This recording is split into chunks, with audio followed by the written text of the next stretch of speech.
Good morning, everybody. Thank you very much for being with us today. We really are excited to be out here in the community and get to know all of you better and share what's going on with Outdoor School. We're still less than 1 year into at least the extension role and process, so there was a lot of work that happened before. Officially, we started in September and we've been working really hard to make sure that we're able to bring this opportunity to every student in our state. We're given this amazing gift by voters, and we certainly want to honor that and make sure that we maximize student experiences. And we'll talk all about the history of that and give you some information, but we definitely want to honor the place that we're in. And so it's our pleasure to introduce Mary Liberty Tauber, who's the Public Relations Manager for Wild Horse Resort, and also a member of the Confederated tribes of the Umatilla and the Reservation. So thanks for being with us today and welcoming us.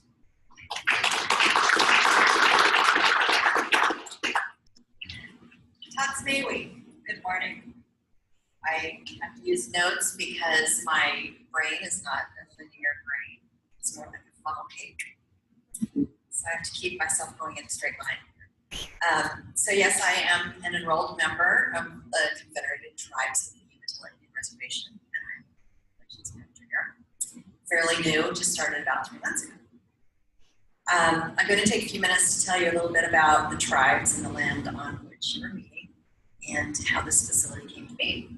Wild Horse Resort and Casino is owned and operated by the Confederated tribes of the Umatilla Indian Reservation.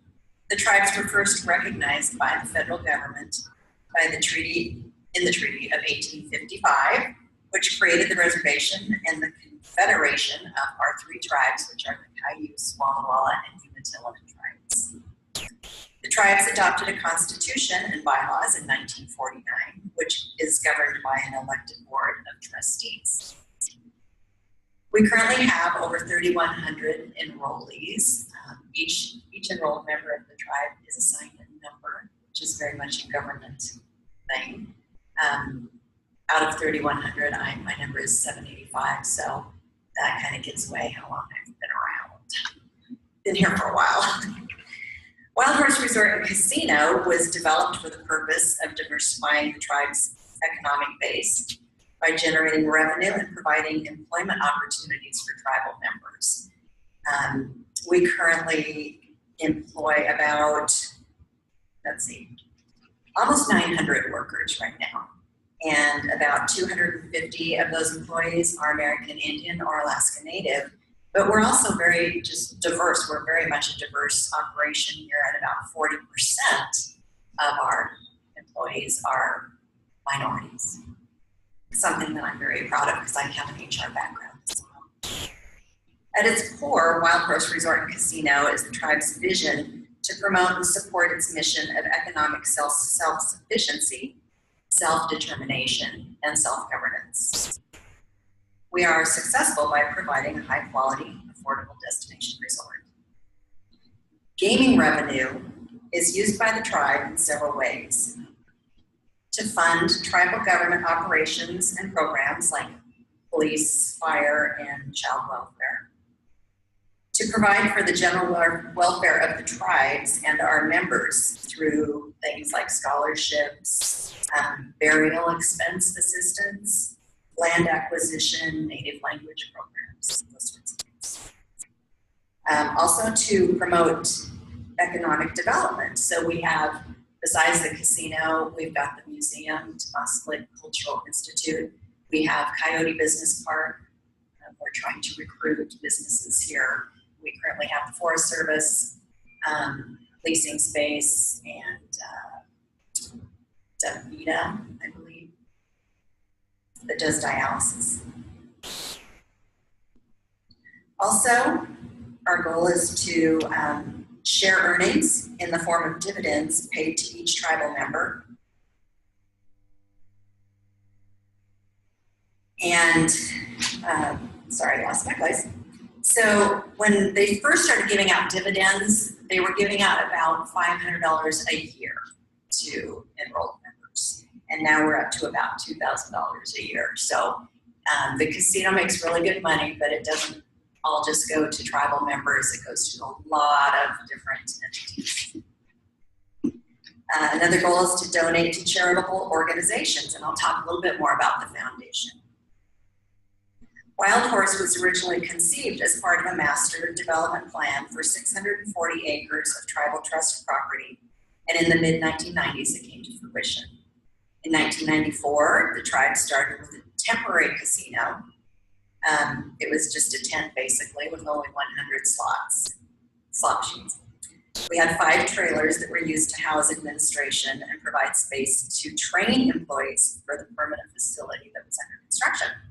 1 year later, Wild Horse opened its doors in a permanent facility with 300 slot machines, blackjack, poker, keno, off-track betting, bingo, and 2 food menus. In '96, the Courtyard Hotel opened with 100 rooms, an indoor pool, and only 2 meeting rooms. In '97, we opened the RV park, also 100 spaces. 100 was kind of the number I think that they were focused on back then. An outdoor pool, guest facilities. The RV park has since expanded its guest services to include the TV village and camping spaces. So, you know, if you get a chance, drive by it. It's really a very nice facility. That same year, Wild Horse opened the 18-hole championship golf course that features 5 lakes, 65 sand bunkers, a driving range, pro shop, and cafe. To the north of our property, if you go down the road, we have Mission Market. It's a community market. It's been there for decades. When I was a child, I used to go there with my dad, and I would always buy a candy necklace and a strawberry Nesbit. I remember it distinctly. So the tribes rebuilt Mission Market in 2003. Back in the 60s, it was just an old building, cinder block building with a wooden floor, so it's come a long way since then. The land for Arrowhead Travel Plaza, which is just to our south, was purchased by the tribes in 1999, and 10 years later, we built the new facility you see now. It provides gas and diesel, a convenience store, and facilities for truck drivers, such as private showers, laundry, Wi-Fi, and a TV room. Retail space at Arrowhead is leased to McDonald's. Mission Market and Arrowhead joined the Wild Horse team in 2012 when they were moved from tribal government management to management under the Wild Horse umbrella. Since 1994, the resort has undergone 4 expansions. The casino now has 1,200 slots, 12 gaming tables, a poker room, a bingo hall, keno, an arcade, a child entertainment center, conference and event space, and 6 food venues. The most recent expansion included the 5-screen Cineplex and the child amenities that I mentioned. And right now, we are in the planning stages for another expansion, which it will include a second hotel tower that will replace the existing courtroom hotel. It will also have a bowling alley, another outdoor pool, a spa, which everybody's really looking forward to, more restaurants, an added convention space, and we're hoping to have an arena at some point. So I mentioned the foundation. I did want to tell you a little bit more about that. The tribes are committed to honoring our tradition of sharing, and the formation of the Wild Horse Foundation was for the purpose of formalizing our charitable giving on behalf of Wild Horse and the tribes. The Wild Horse Foundation has provided grants to nonprofit, tribal, educational, and government organizations since 2001. Since then, the foundation has given $12 million to charitable causes. That's a huge number. So clearly the success of our enterprise has benefited not just the tribes, but our region. And that includes southern Washington and most of the counties here in the northeastern corner of the state. So that's a quick overview of our business and the tribe. And if you haven't already, I would encourage you to go to Umatilla Cultural Institute. It's a great place to go to learn a lot more about our tribe's history.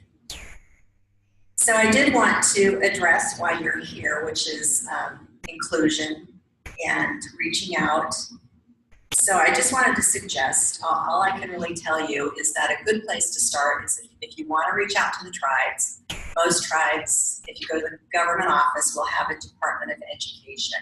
And that's a really good place to start because most of the tribes will operate differently. For example, we have a charter school here, but it operates under the Pendleton School District.